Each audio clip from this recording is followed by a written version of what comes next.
네, 지난주 홈커밍 행복 나눔 축제 진행하시느라 수고들 많이 하셨습니다. 하나님께서 위로하시길 바라고 계속해서 우리가 품었던 영혼들 기도하며 하나님께서 이루어 주시는 구원의 역사 기대하며 나아가겠습니다. 또 결신하신 분들 잘 양육해서 교회 일꾼으로 함께 세워가는 그런 저와 여러분 되기를 원합니다.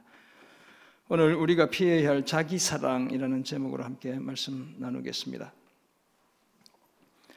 전통적인 가치를 부인하는 현대인들의 큰 특징 중 하나가 바로 이 자기사랑입니다. 지난번에도 한번 말씀드렸지만 세계적인 인기를 끌고 있는 우리 대한민국의 방탄소년단 BTS가 외치는 소리도 너 자신을 사랑하라, Love yourself라고 이렇게 이야기하죠. 정신분석학적으로 이 자기사랑 또는 한자어를 다 쓰면 자기애를 서구 사람들은 나르시시즘이다 이렇게 이야기합니다. 물에 비친 자신의 모습에 반해 그 자리에서 점점 생기를 잃어가며 죽었다는 그리스 신화에 나오는 나르키소스의 이름을 따 독일의 정신과 의사인 폴 네케라는 사람이 만든 용어가 바로 이 나르시시즘이라는 말입니다.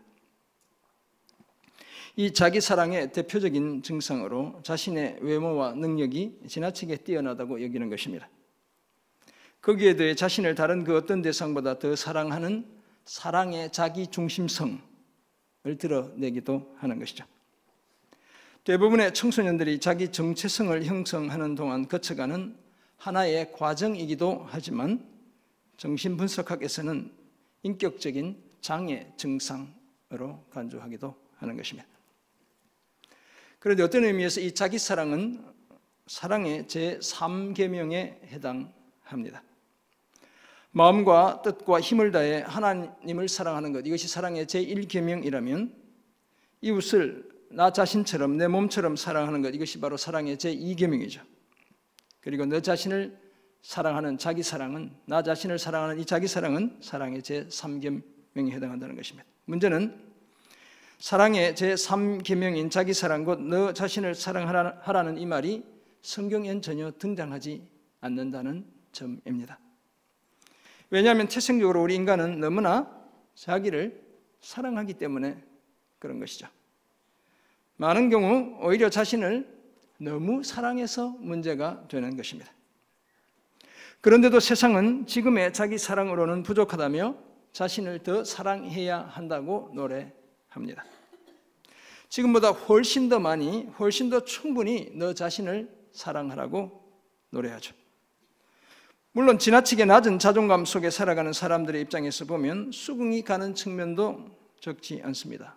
우리는 당연히 우리 자신에 대해 가학적이지 않아야 합니다. 그래, 너는 죽어야 하는 인간이야, 너는 찌질이야, 너는 아무 쓸모없는 인간이야 라고 우리 자신을 몰아붙이지는 않아야 하는 것이죠. 하나님의 형상으로 지음받은 우리 자신에 대해 자긍심을 가져야 합니다.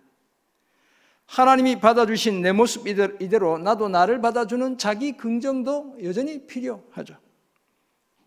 그러나 이것이 지나친 자기 사랑으로 둔갑되지는 않아야 합니다. 과도한 자기 확신으로 변질되지 않아야 합니다. 왜냐하면 그렇게 되면 그때부터 문제가 생기기 때문에 그렇습니다. 나에게 좋은 일이라면 무슨 짓을 해도 괜찮다고 생각하는 거예요. 거기에다 자기 사랑은 성경이 강조하는 자기 희생의 가치, 성육신과 십자가의 의미를 퇴색시킵니다. 자기 희생을 바보 같은 짓으로 치부하고 옛 시대의 유물로 간주합니다. 이 시대에 우리에게 맞지 않는 옷이라고 생각하는 것이죠. 이런 자기 사랑이 심해지면 결국 자신을 하나님의 자리에 놓게 되는 것입니다. 그래서 오늘 본문 로마서 15장 1절에서 13절은 자신을 기쁘게 하지 말라고 말씀합니다. 자신을 과도하게 사랑하지 말라는 것이죠. 참 믿음의 사람은 자신을 기쁘게 하지 않고 오히려 다른 사람을 기쁘게 해야 한다고 말씀합니다. 자기 사랑은 피하고 나보다 남을 더 사랑하고 더 배려해야 한다고 말씀하고 있는 것입니다. 이런 사실을 말씀하는 오늘 본문을 통해 우리는 자기 사랑을 피하는 삶의 모습 몇 가지를 발견합니다. 먼저 자기를 기쁘게 하지 않고 이웃을 기쁘게 하죠. 둘째, 서로 온전히 하나 되어 하나님께 영광을 돌리게 됩니다. 그리고 끝으로 우리 삶의 기쁨과 평화와 소망이 넘쳐나게 되는 것이죠. 오늘 본문은 앞선 14장에 이어 음식과 날에 관해 이해를 달리하는 믿음의 형제 자매들을 위한 또 다른 권면입니다. 로마서 14장 1절부터 15장 13절까지는 바로 그런 율법의 전통에 관련된 내용들이잖아요. 오늘 본문도 그렇게 이어지고 있는 것입니다. 믿음이 강한 사람은 고기와 포도주를 양심에 거리낌 없이 얼마든지 먹을 수 있습니다. 그러나 좋은 믿음은 음식으로 말미암아 믿음이 약한 형제를 근심하게 하거나 망하게 하지 않습니다. 좋은 믿음의 증거인 것이죠. 먹는 것과 마시는 그 사소한 것 때문에 생명을 구원하는 하나님의 사업을 무너지게 하지 않습니다. 그래서 고기도 먹지 않고 포도주도 마시지 않아 형제로 거리끼게 하지 않는 것이 아름다운 것이죠. 믿음이 강하든 약하든 자신의 믿음의 분량대로 자기가 옳다고 생각하는 바를 지키는 것이 복된 일입니다. 자신의 믿음에 반하여 행동하면 그것이 양심에 거리끼는 일이 되기 때문에 성경은 죄가 된다고 말씀하고 있습니다. 이런 내용에 이어 등장하는 오늘 본문은 이 시대의 사조인 자기 사랑을 피하기 위해 우리가 어떤 삶을 힘써야 하는지를 말씀해 주고 있습니다. 먼저 나 자신을 기쁘게 하지 않고 자기를 기쁘게 하지 않고 이웃을 기쁘게 해야 합니다. 오늘 본문 1절에서 바울은 자신을 믿음이 강한 사람의 범주에 포함시키고 있죠. 그래서 믿음이 강한 우리는 이렇게 시작합니다. 믿음이 강한 너희는 이렇게 이야기하지 않고 믿음이 강한 우리, 나와 니네들 전부 다가 이렇게 시작하는 것이죠. 소위 믿음이 강한 사람은 마땅히 믿음이 약한 사람의 약점을 담당하고 자기를 기쁘게 하지 않아야 합니다.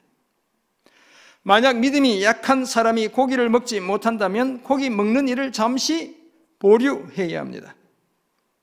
포도주를 끓인다면 포도주 대신 나도 같이 음료수를 마셔야 합니다. 오늘 이 시대로 옮겨와서 생각하면 믿음이 강한 사람은 뭐 가끔씩 약주 한잔 하고 담배 한두 대 피고 그래도 나는 천국 가는 거 문제 없으니까 괜찮아 이렇게 생각하고 행동할 수 있죠. 스테이크를 한 잔 먹으면서 생선이 나오냐 고기가 나오냐에 따라서 화이트 와인, 레드 와인 한 잔씩 곁들이면서 스테이크를 먹을 수도 있는 사람이 믿음이 강한 사람인데, 근데 그 옆에 있는 사람은 스테이크는 먹지만 포도주나 와인을 마시면 되지 않는다고 생각하는 사람이 있다는 거예요. 그러면 나도 포도주 마시지 말고 사이다를 마셔야 한다 이렇게 이야기하는 거예요. 그죠? 또한 각 사람이 믿음이 약한 이웃을 기쁘게 해서 선을 이루고 덕이 세워지게 해야 하는 것입니다. 왜냐하면 믿음이 강한 사람들이 더 이상 율법의 형식적인 규정에는 얽매이지 않아요. 날에 관한, 음식에 관한 그 규정에는 얽매이지 않아요. 자기는 어떤 날을 지켜도 괜찮고 어떤 음식을 먹어도 괜찮고 심지어 포도주를 마셔도 괜찮은 것이죠. 그러나 그 더 이상 얽매이지 않은 그 형식을 넘어 율법의 정신인 사랑의 법에는 여전히 얽매여 살아야 한다는 사실을 잊지 않아야 합니다. 그리고 실제로 이런 삶을 사신 분이 한 분 계시죠. 그분이 바로 하나님의 아들 예수 그리스도입니다. 그래서 오늘 본문 3절은 뭐라고 얘기합니까? 그리스도께서도 자기를 기쁘게 하지 아니하셨다고 말씀하고 있습니다. 오히려 주를 비방하는 자들의 모든 비방이 다 자기에게 미쳤다, 자기에게 쏟아지게 하셨다라고 말씀합니다. 창조주이신 그분이 얼마든지 자신을 기쁘게 해도 전혀 죄가 되지 않는 그분이 피조물인 인간들로부터 수치와 모욕, 매와 채찍질을 당한 것은 물론이고 십자가에서 죽음의 저주까지 자신의 몸으로 다 받아내셨습니다. 그런데 예수님이 그렇게까지 하신 이유가 있죠. 먼저는 하나님을 기쁘시게 해드리기 위해서였습니다. 그래서 예수님은 요한복음 8장 29절을 보면 나는 항상 그가 기뻐하는 일을 행한다. 주님이 이렇게 말씀해요. 나는 항상 아버지 하나님이 기뻐하시는 그 일을 행한다라고 말씀하고 계셔요. 또한 죄와 사망의 노예로 살아가는 저와 여러분을 기쁘게 하기 위해서 주님이 자기를 기쁘게 하는 일을 하지 않은 것이죠. 오히려 모든 비방을 자신의 몸에 다 받으셨던 것이죠. 저와 여러분의 삶에 가장 선한 것이 이루어지고 저와 여러분이 하나님의 집으로 함께 세워지게 하기 위해 자신을 기쁘게 하는 그 일을 기꺼이 주님은 포기하셨던 것이죠. 십자가를 목전에 두고 겟세마네 동산에서 무릎을 꿇고 올려드린 주님의 기도는 그 사실을 증거합니다. 마가복음 14장 36절 보면 아빠 아버지여 이렇게 기도하죠. 아바 아버지여 아버지께는 모든 것이 가능하오니 이 잔을 내게서 옮기시옵소서. 그러나 나의 원대로 마시옵고 아버지의 원대로 하옵소서. 주님 이렇게 기도하셨잖아요. 예수님은 아버지 하나님을 기쁘시게 해드리는 그 일, 그래서 저와 여러분에게 오늘 기쁨을 주는 그 일을 위해 기꺼이 자신의 기쁨을 포기하셨던 것이죠. 사랑하는 성도 여러분, 지금도 세상은 너 자신을 사랑하라고 말합니다. 그렇게 하지 않으면 너만 손해라고 가르칩니다. 그러나 성경은 그렇게 말하지 않죠. 오히려 나를 부인해야 한다고 말씀합니다. 특히 예수 그리스도를 따르려면, 진정 예수의 제자가 되길 원한다면 자기를 부인하고 자기 십자가를 져야 한다고 성경은 가르치고 있습니다. 반면 세상은 또 어떻게 말합니까? 너 자신을 최고로 여기라고 그렇게 말합니다. 그렇지 않으면 너를 사람들이 무시하고 얕잡아보고 깔보고 경멸한다고 말하죠. 그러나 성경은 그렇게 말하지 않습니다. 오히려 아무 일에든지 다툼이나 허용으로 하지 말고 오직 겸손한 마음으로 각각 자기보다 남을 어떻게 하라고요? 낮게 여기라고 말씀합니다. 나는 남보다 낮게 여기고, 나는 남보다 낮추고, 남은 나보다 낮게, 어떻게 해요? 낮게, 높게 여겨야 한다고 말씀하고 있습니다. 사랑하는 성도 여러분, 세상의 방식을 따르지 않고 성경을 따라 살면 나만 바보가 되는 것 같지만 그렇다고 너무 염려할 필요는 없습니다. 실제로 그런 삶을 사셨지만 누구보다도 더 높게 되신 분이 한 분 계시기 때문에 그렇습니다. 그분이 바로 하나님의 아들 예수 그리스도입니다. 전혀 자기를 기쁘게 하지 않으셨지만 결국은 가장 큰 기쁨을 얻은 분이 되셨습니다. 왜냐하면 십자가를 통해 인류 구원이라는 하나님의 뜻을 성취했고 마침내 하나님 보좌 우편에 앉으셨기 때문에 그렇습니다. 이처럼 우리도 예수님처럼 나를 기쁘게 하기보다 하나님과 우리 이웃을 기쁘게 하며 살아야 합니다. 그래야 생명을 구원하고 하나님의 집을 온전히 세울 수 있습니다. 그때 하나님이 주시는 참된 기쁨과 실패가 없는 진실한 사랑을 마음껏 누릴 수 있습니다. 이 사실을 기억하고 나를 기쁘게 하기보다 이웃을 기쁘게 하며 살아가는 저와 여러분 모두가 되시기를 주님의 이름으로 축원합니다. 아멘. 자기 사랑을 피하기 위해 힘써야 할 두 번째 삶의 모습, 서로 온전히 하나 되어 하나님께 영광을 돌려야 합니다. 오늘 본문 2절에 따르면 믿음이 강한 사람이 자신을 기쁘게 하지 않고 믿음이 약한 이웃을 기쁘게 하는 삶을 힘쓰는 그 1차적인 목적이 선을 이루고 덕을 세우는 거예요. 그 사람에게 좋은 일이 되도록 그렇게 하는 거라는 것이고 함께 건강한 집으로 세워지는 것이다 이렇게 이야기해요. 그러나 그 목적은 단지 이웃을 배려하고 신바람나게 하는 것에만 그치지 않습니다. 서로 온전히 하나가 되어 함께 하나님께 영광을 돌리는 거기까지 나아가고 있는 것이죠. 오늘 보면 4절에 따르면 무엇이든 전에 기록된 것은 성도들을 교훈하기 위한 것이다 이렇게 말씀하고 있죠. 그렇다면 전에 기록된 것, 곧 성경의 모든 기록은 이 시대를 살아가는 저와 여러분을 가르치기 위한 것이에요. 저와 여러분을 교훈하기 위한 것이죠. 그 기록 곧 성경 말씀에 근거해서 성도들이 인내와 성경에 기록된 위로를 통해 소망을 가지게 되는 것입니다. 왜냐하면 오늘의 고난이 아무리 커도 장차 누리게 될 영광에 비하면 아무것도 아니라는 사실을 성경이 가르쳐주고 있기 때문에 그렇습니다. 주님이 다시 오시는 그 완전한 하나님의 통치가 회복되는 그날이 있다는 사실을 성경이 가르쳐주고 있기 때문에 그런 것이죠. 그렇다면 우리는 무엇보다도 기록된 하나님의 말씀인 성경에 귀를 기울이며 살아가야 합니다. 성경을 멀리하는 것은 자신의 말씀을 통해 우리를 위로하시고 소망을 품게 하시는 하늘 아버지의 음성에 귀를 닫고 살아가는 것입니다. 그리고 성경의 가르침을 깨닫고 인내와 위로 속에 소망을 품고 살아가는 성도들을 향한 하나님의 기대가 있죠. 오늘 본문 보면 이제 인내와 위로의 하나님이 이렇게 기록되어 있잖아요. 인내와 위로의 하나님이 우리를 향한 기대가 있다는 거예요. 그 기대가 무엇입니까? 그리스도 예수를 본받아 서로 뜻을 같이 하는 것이다 라고 말씀합니다.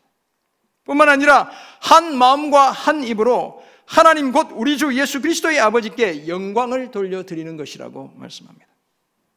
믿음이 강한 사람과 믿음이 약한 사람이 서로 온전히 하나가 되어 하나님 곧 우리 주 예수 그리스도의 아버지께 영광을 돌려드리는 것, 이것이 우리를 향한 하나님의 궁극적인 기대인 것이죠. 그러므로 그리스도께서 우리를 받아 하나님께 영광을 돌리신 것 같이 우리도 서로 받아주어야 합니다. 여기서 서로 받아준다는 것은 마음을 다해 진심으로 받아주는 것을 의미합니다. 그렇다면 있는 모습 그대로 받아주는 것이죠. 서로의 독특함과 그 차별됨을 그대로 인정해 주는 것입니다. 그래서 서로의 다름을 통해 서로의 필요가 채워지게 하는 것이에요. 이런 받아줌이 하나님께 영광을 돌리는 받아줌이 되는 것입니다. 그런데 어떻게 이런 삶이 가능하겠습니까? 나를 기쁘게 하는 자기 사랑을 피해야 가능합니다. 오히려 이웃을 기쁘게 해서 선을 이루고 덕을 세우고자 힘쓸 때 가능합니다. 예수님께서 그렇게 하신 것처럼 우리도 그렇게 할 때 가능한 것이죠. 그래서 바울은 8절에서 그리스도께서 할례의 추종자가 되셨다고 말씀합니다. 하나님과 사람들을 기쁘게 하는 그 일을 위해 기꺼이 주님이 육체를 입으셨다는 것이죠. 십자가에서 죽기까지 하셨다는 것입니다. 그렇게 하심으로 하나님께서 조상들에게 주신 그 약속들을 견고하게 하셨습니다. 그 약속이 확실한 약속이 되게 하셨다는 것인데, 그 약속은 다름 아니라 이방인들도 하나님의 긍휼하심을 따라 하나님께 영광을 돌리게 되는 것, 바로 이 약속이었죠. 다시 말해서 이방인들도 하나님 믿고 하나님의 자녀가 되는 것, 이것이 하나님의 약속이었다는 것입니다. 그 약속을 주님이 확실하게 하셨다는 것입니다. 자신을 기쁘게 하는 일을 포기하심으로 오히려 이방인들도 하나님의 자녀가 되는 길을 여셨고, 그 일을 통해 하나님과 사람들을 주님께서 기쁘게 하셨던 것입니다. 그 사실을 뒷받침하기 위해 오늘 본문 보면 9절에서 12절까지 길게 구약 성경 곳곳을 인용하고 있습니다. 그 속에 공통적으로 들어가는 얘기가 열방이라는 얘기예요. 그러므로 내가 열방 중에서 주께 감사하고 주의 이름을 찬송하리로다. 시편 18편의 내용을 인용한 것이죠. 10절 열방들아 주의 백성과 함께 즐거워하라. 신명기 32장의 내용을 인용한 것이에요. 11절 모든 열방들아 주를 찬양하며 모든 백성들아 그를 찬송하라. 관주 성경 보면 여러분 어디서 다 인용하는지 나와요. 시편 117편 1절을 인용한 거예요. 이새의 뿌리 곧 열방을 다스리기 위하여 일어나시는 이가 있으리니 열방이 그에게 소망을 두리라. 이사야 11장 10절을 인용한 것이죠. 예수님이 이새의 뿌리로부터 성육신 하시고 십자가를 지심으로 하나님은 이 구약 성경을 통해 선지서 시인들을 통해 반복적으로 말씀하신 자신의 약속을 성취하셨다는 것입니다.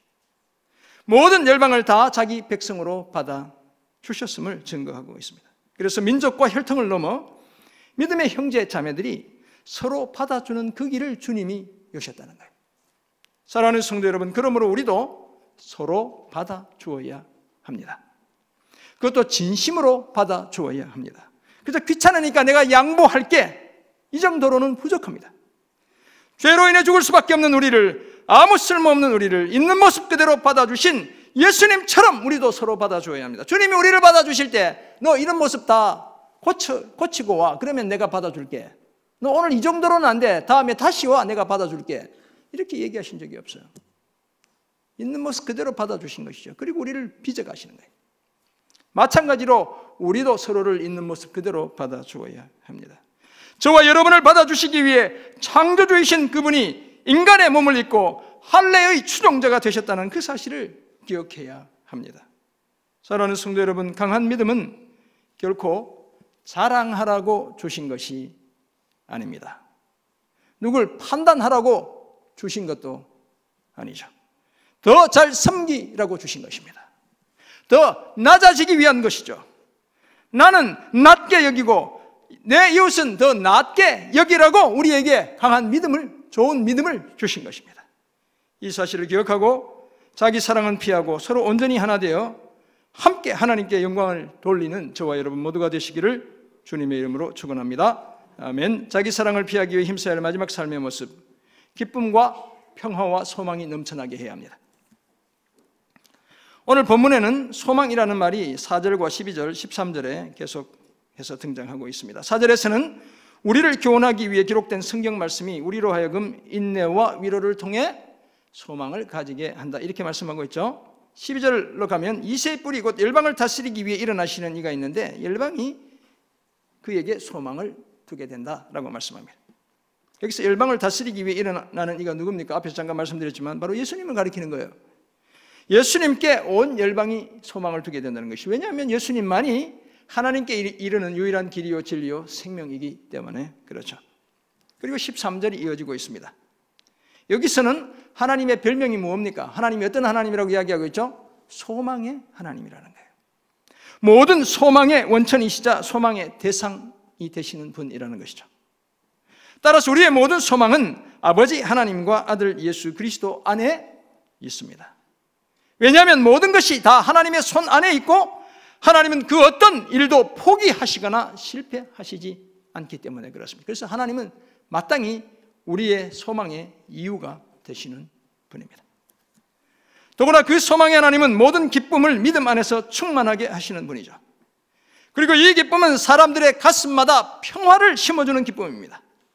이 기쁨과 평화를 지속적으로 누리기 위해 우리는 다른 성도들과 함께 늘 하나님에 대한 확실한 믿음 안에 머물며 살아가야 합니다. 이 기쁨과 평화는 서로 상승작용을 일으켜 영원한 하나님 나라에 대한 우리의 소망을 더욱 확실하게 해줍니다. 흔들림 없이 믿음의 길을 달려갈 수 있게 해주죠. 그래서 바울은 로마에 있는 성도들의 신앙과 삶에 소망의 하나님께서 성령의 능력으로 소망이 넘쳐나게 해주시기를 기도했던 것이죠. 왜냐하면 우리의 힘으로가 아니라 성령의 도우심을 통해 우리가 지속적으로 풍성한 소망 가운데 살아갈 수 있기 때문에 그런 것이죠. 그런데 우리가 어떻게 소망이 넘치는, 우리같이 연약한 인생이 어떻게 소망이 넘치는 이 상태를 계속 유지할 수 있겠습니까? 건강한 믿음을 힘쓸 때 가능합니다. 믿음을 자랑하는 것이 아니라 건강한 믿음을 힘쓸 때 가능한 것이죠. 뿐만 아니라 자기 사랑은 피하고 하나님 사랑과 이웃 사랑으로 충만할 때 가능한 것입니다. 오늘 김시원 목사님이 앞에 계신데 이름은 정말 잘 지은 것 같아요. 과도한 자기 사랑은 기쁨과 평화와 소망은커녕 슬픔과 불안과 절망을 빚어낼 수밖에 없습니다. 세상에 속지 않아요. 사랑하는 성도 여러분, 하나님을 믿는 우리에게 소망이 없는 순간은 한순간도 없습니다. 다시 한번 말씀드립니다. 하나님을 믿는 우리에게 소망이 없는 순간은 한순간도 없습니다. 우리의 모든 삶의 순간은 소망으로 이어져 있습니다. 우리의 현실이 아무래도 우리에겐 여전히 소망이 남아 있습니다. 왜냐하면 우리가 믿는 하나님이 어떤 하나님이요? 오늘 본문에 따르면 소망의 하나님이시기 때문에 그렇습니다. 범죄한 우리 자신은 아무런 소망도 없는 존재이지만 우리가 믿는 하나님은 소망의 원천이시고 소망 그 자체이시기 때문에 그렇습니다. 그래서 우리는 이런 찬송을 부르죠. 찬송가 95장 1절, 나의 기쁨, 나의 뭐 되시며? 소망 되시며 나의 생명이 되신 주, 밤낮 불러서 찬송을 드려도 늘 아신 마음뿐이시죠. 5절은 같이 한번 불러보겠습니다. 나의 진정 사모하는 예수님, 음성조차도 반갑고 나의 생명과 나의 참 소망은 오직 주 예수 뿐일세. 아멘. 그래서 우리는 이 찬송을 부르는 거예요. 주님이 우리의 소망이라고. 밤낮 불러도 주님이 우리의 소망이라고 우리는 그렇게 노래 부르는 것이죠. 그러므로 소위 믿음이 강한 우리는 다른 그 무엇보다 자기 사랑을 피하는 그 일에 강해야 하는 것이에요. 뿐만 아니라 하나님 안에 있는 소망 안에서 강해져야 합니다. 삶의 불확실성 앞에 주눅들지 않아야 하고 그 어떤 어려움 속에서도 빛의 자녀로서의 삶을 포기하지 않아야 합니다. 그래야 믿음이 약한 사람도 그런 우리를 보고 우리와 같은 소망을 가슴으로 품게 되는 거예요. 서로 뜻을 같이 하고 한 마음과 한 입으로 하나님께 영광을 돌려드리게 되는 것이죠. 서로 용납하며 하나님이 주신 약속들을 견고하게 붙들 수 있게 되는 것입니다. 이 사실을 기억하고 자기 사랑은 피하고 소망의 하나님 안에서 성령의 능력으로 말미암는 기쁨과 평화와 소망이 넘쳐나는 삶을 감당하는 저와 여러분 모두가 되시기를 주님의 이름으로 축원합니다. 아멘. 그렇다면 자기 사랑을 피해야 한다는 사실을 알게 된 저와 여러분은 이제 어떤 삶을 힘써야 하는 것이겠습니까? 첫째, 내가 먼저 깨어져야 합니다.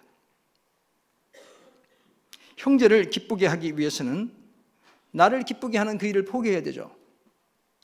또 다른 말로는 자기 사랑을 포기해야 합니다. 그러기 위해 나 자신이 먼저 깨어져야 합니다. 형제를 위하여 깨어지는 삶이라는 우리 제자반 숙제하신 분들 계시죠? 제가 이번 주에 다시 그 숙제 기한이 돌아와서 페이퍼 낸 것 읽으면서 설교 준비하면서 거기에 내용들을 좀 가져왔어요. 근데 깨어진다는 말은 무엇을 의미하는 것이었습니까? 교만하지 않다는 거예요. 거만하지 않고 거드름 피우지 않는다는 거예요. 그렇다면 깨어진다는 것은 나의 교만을 십자가에 완전히 못 박는 것을 의미한다라고 이해할 수 있습니다. 그렇게 내가 철저히 깨어질 때 비로소 우리는 형제를, 자매를 기쁘게 하는 삶을 감당할 수 있습니다. 이제 시작할 수 있게 되는 것이죠. 사랑하는 성도 여러분, 성정이 불같은 우리는 너무 쉽게 관계를 깨어버리는 경향이 있습니다. 나는 깨어지지 않고 다른 지체들과 그 지체들과 맺은 관계를 깨어버리는 그런 경향을 우리가 가지고 있죠. 그러나 그렇게 해서는 결코 이웃을 기쁘게 하고 선을 이루고 덕을 세우는 삶을 살아낼 수 없습니다. 그러므로 관계를 깨려는 나의 못된 경향성을 깨부수어야 합니다. 우리의 믿음이 아무리 좋아도 우리는 주님께서 다시 회복하신 우리와 하나님과의 관계, 우리 서로의 관계를 깰 권리를 가진 것은 결코 아니에요. 내가 아무리 믿음이 좋아도 주님이 십자가에 죽으시기까지 하시면서 회복하신 나와 하나님과의 관계, 아니면 우리 지체와 하나님과의 관계, 우리 서로가 맺은 그 관계를 깰 권리를 가진 것은 아니라는 것입니다.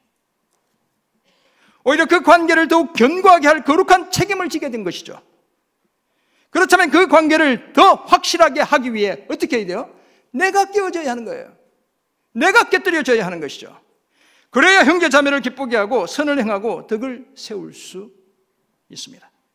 이 사실을 기억하고 관계를 깨는 것이 아니라 형제 자매를 위해 내가 깨어지기로 결심하는 저와 여러분 모두가 되시길 간절히 소원합니다.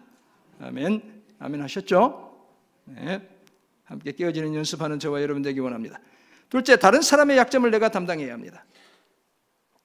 우리가 정말 믿음이 강한 사람이라면 믿음이 약한 다른 사람의 약점을 파고드는 일을 그쳐야 합니다.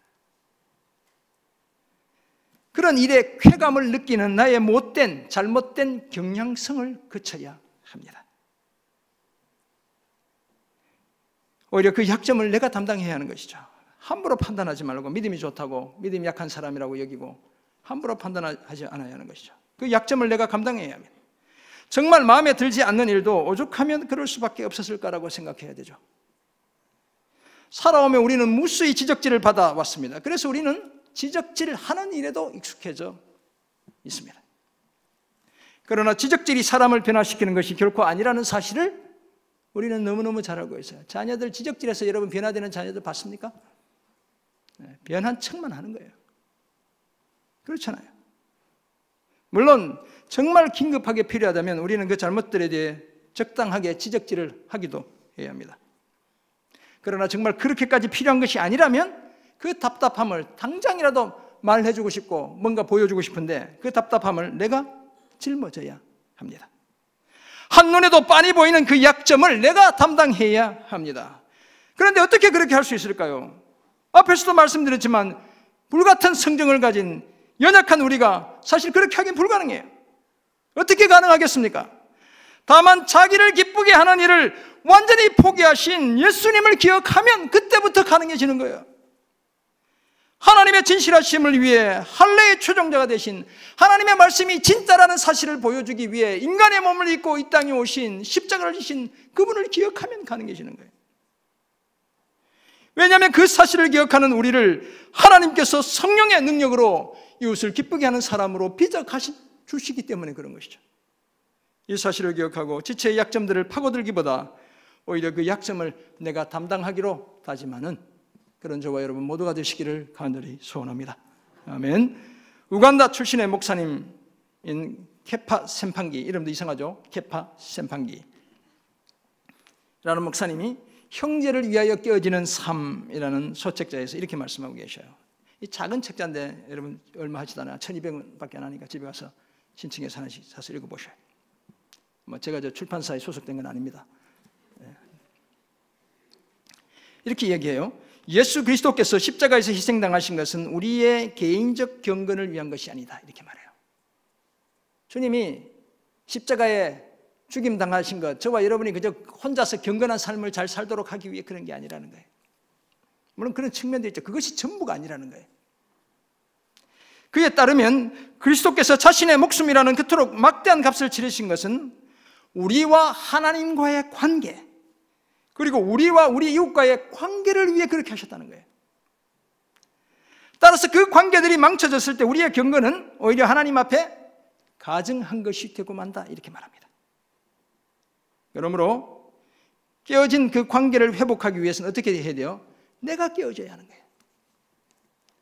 항상 자기가 옳다는 것을 증명함으로 자기 정체성을 확인하려 들지 않아야 합니다. 빠락빠락 우기며 내가 옳다고 말하지 않아야 한다는 거예요. 오히려 기꺼이 항복해서 깨어진 관계를 회복해야 합니다.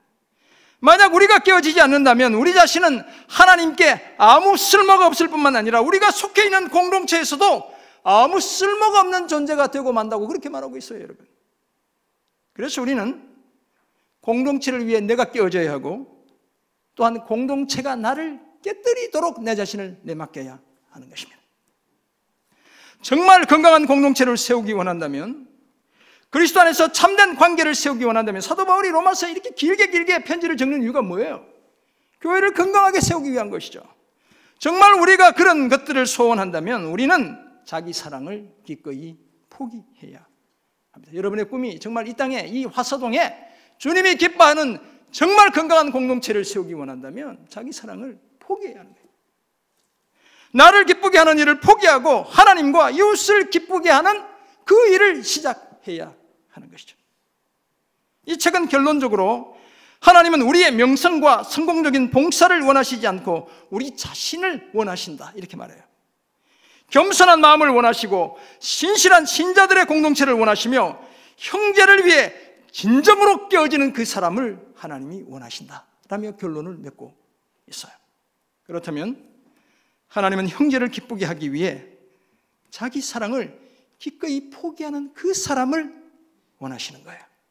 사랑하는 성도 여러분, 예수를 믿는 우리는 그저 아무 생각 없이 이 시대의 사조를 무작정 따라가지 않아야 합니다.